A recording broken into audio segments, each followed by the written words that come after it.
Boston Bruins came into this game with some honest-to-God questions after that horrific collapse against the Anaheim Ducks, and with their relatively weak schedule, how would they match up against a Detroit team that has been really good thus far? The Larkin, DeBrincat, and Raymond line has been one of the best lines in the NHL right now. Would they be able to stack up against them offensively and be able to keep them off the board?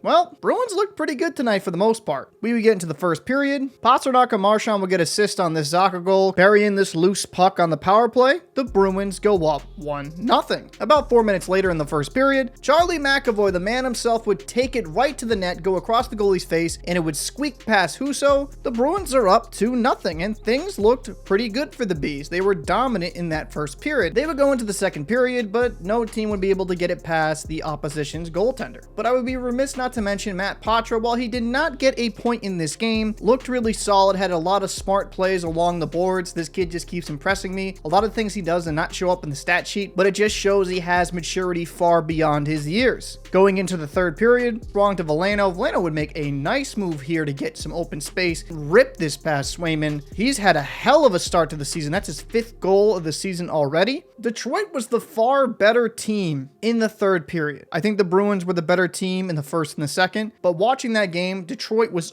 all over the Bees in the third. And Detroit almost tied it up 2-2. Kostin rips this shot right off the bar and out. Bruins would maintain their lead, and David Pastrnak on a breakaway would get slashed. He gets a penalty shot, and this was just a silky smooth finish. Bruins go up 3-1, and then Pastrnak with a nice bank off the boards would get the final goal on an empty net. Bruins win this game 4-1. This was a good litmus test for the Boston Bruins to see where they're at. Detroit's been very good this season. Were they winning all those games because of a weak schedule, or were they winning that because they're just that good in their own end and in goal?